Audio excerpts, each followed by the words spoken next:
इस्लामाबाद में बैनुल अक़वामी खुफिया इदारों के सरबराहान की अहम बैठक। चीन, ईरान, रूस और ताजिकिस्तान के इंटेलिजेंस चीफ्स की शिरकत। ज़रा के मुताबिक DGISI लेफ्टिनेंट जनरल फैज़ हमीद ने मेज़बानी की। अफगानिस्तान और खत्ते की सूरत हाल पर तबादला ख्याल। तमाम ममालिक का इंटेलिजेंस शेयरिंग के तबादले पर इत्तफाक।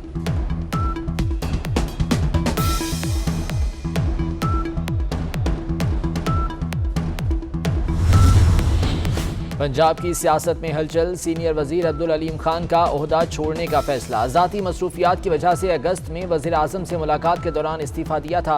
इमरान खान ने अब तक मंजूर नहीं किया।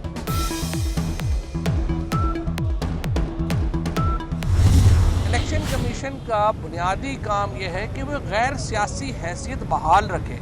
अगर मुल्क की सबसे बड़ी सियासी जमात, मुल्क की हुकूमत और उसके बाद अपोजिशन की पार्टीज़, सबका यह ख्याल है कि वो अब अपनी हैसियत खो चुके हैं, वो खो चुके हैं, अब उनको चला जाना चाहिए और नया बंदा आ जाएगा। 22 करोड़ की आबादी है, ये तो नहीं है कोई इलेक्शन करवाने वाला नहीं है हमारे मुल्क में। इलेक्ट्रॉनिक वोटिंग के मामले पर हुकूमत और इलेक्शन कमीशन में टकराव। वज़ीर इत्तलात फवाद चौधरी ने एक बार फिर चीफ इलेक्शन कमिश्नर से इस्तीफा मांग लिया। कहते हैं चीफ इलेक्शन कमिश्नर अपनी आज़ाद हैसियत खो चुके हैं। पाकिस्तान में अभी ऐसे हालात नहीं आए कि कोई इलेक्शन कराने वाला ना मिले।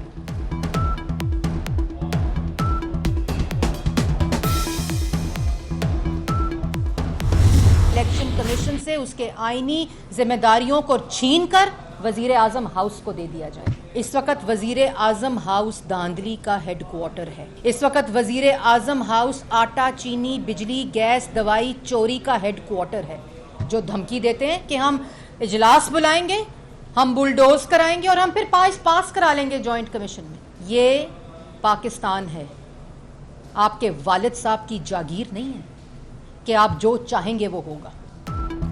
असल मंसूबा इलेक्शन कमीशन से इख्तियार छीनकर वज़ीर आज़म हाउस को देना है। तर्जुमान नून लीग मरीम औरंगजेब की हुकूमत पर तनकीद। बोली वज़ीर आज़म हाउस आटा, चीनी, बिजली, दवाई चोरी का हेडक्वार्टर है। पूछो LNG महंगी क्यों हुई? कहते हैं NRO नहीं देंगे। ये पाकिस्तान है, आपके वालिद की जागीर नहीं, जो चाहें हो जाए।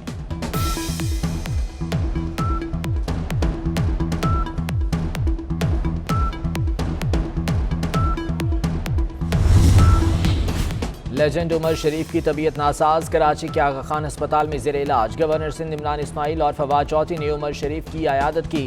वफाकी हुकूमत ने मेडिकल बोर्ड तश्कील दे दिया। बोर्ड फैसला करेगा कि उमर शरीफ का इलाज मुल्क या बैरून मुल्क किया जाए।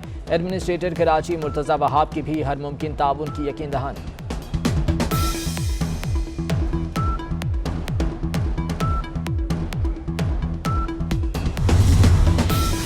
बिजली के बिल में KMC टैक्स कलेक्शन पर वफाक और सिंध आमने सामने। वफाक के इलेक्ट्रिक के बिलों में KMC टैक्स की इजाज़त नहीं देगा। असद उमर का दो टोक ऐलान। मुर्तज़ा वहाब ने जवाब दिया कि सबको KMC को सपोर्ट करना चाहिए। PTV फीस बिल में वसूल की जा सकती है तो KMC टैक्स क्यों नहीं?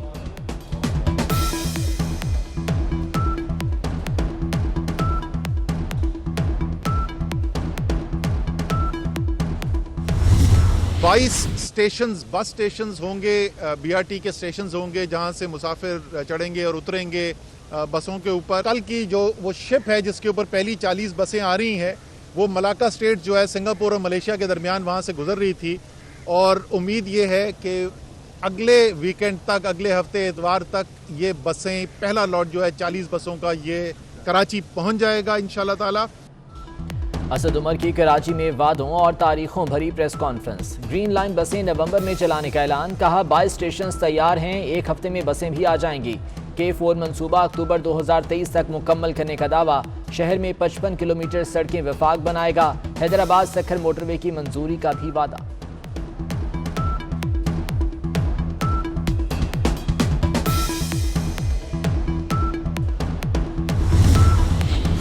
पीपल्स पार्टी का सरबराह PTM मौलाना फजलुर रहमान को चैलेंज। 10 सवालों के जवाब मांग लिए। फैसल करीम कुंडी का कहना है अखलाकी जुर्रत है तो किसी भी प्लेटफॉर्म पर आ जाएं। मौलाना बताएं लॉन्ग मार्च किस कहने पर और किस मुआहदे के तहत खत्म किया। सिंध हुकूमत को क्यों DC और SP लगवाने की फरमाइश की। किन लोगों से मुलाकात के बायस इफ्तार पार्टी में लेट पहुंचे।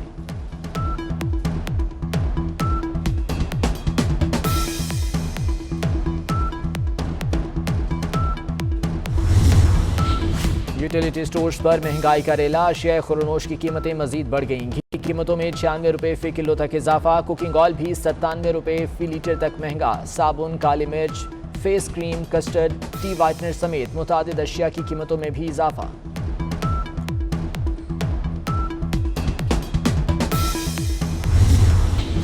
एनसीओसी ने 15 से 18 साल के नौजवानों की वैक्सीनेशन की मंजूरी दे दी। सिर्फ फाइजर वैक्सीन लगेगी। रजिस्ट्रेशन सर्टिफिकेट लाजमी होगा। वैक्सीन टीमें स्कूल्स, कॉलेजेस में भी तलबा को वैक्सीन लगाएंगे।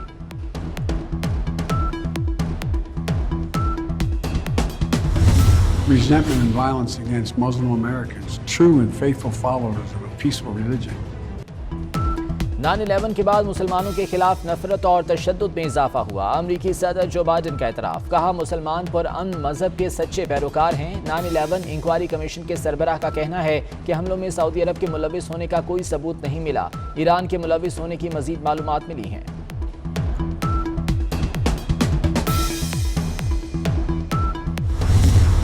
मिल्लत का पासबां है मोहम्मद अली जिन्ना। बानी पाकिस्तान कायदे आज़म का 73वां यौम वफ़ात। गवर्नर सिंध, वज़ीर आला और एडमिनिस्ट्रेटर कराची मुर्तज़ा वहाब की मज़ारिकात पर हाज़री, फूल चढ़ाए और फातिहा पढ़ी। वज़ीर आला ने कहा कि मुल्क को दरपेश ख़तरात में मुत्तहिद रहना होगा। इमरान इस्माइल बोले कराची की बेहतरी के लिए वफाक और सिंध मिलकर काम कर रहे हैं।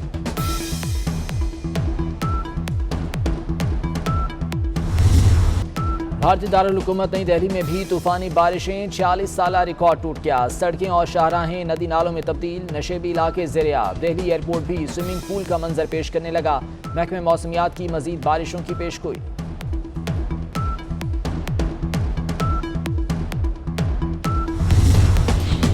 न्यूजीलैंड की टीम 18 साल बाद पाकिस्तान पहुंच गई। 17 से 21 सितंबर तक रावलपिंडी में एक रोजा सीरीज होगी। 25 सितंबर से 3 अक्टूबर तक लाहौर में T20 सीरीज खेली जाएगी।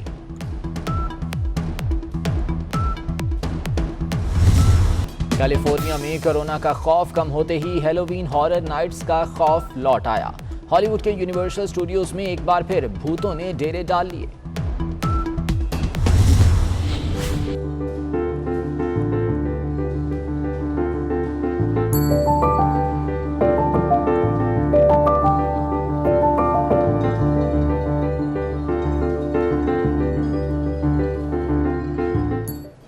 अमेरिका में फैशन इंडस्ट्री की रौनकें लौट आईं। न्यूयॉर्क में फैशन शो। मॉडल्स ने कैरोलिना हरेरा के मलबूसात पहनकर रैंप पर जलवे बखेरे।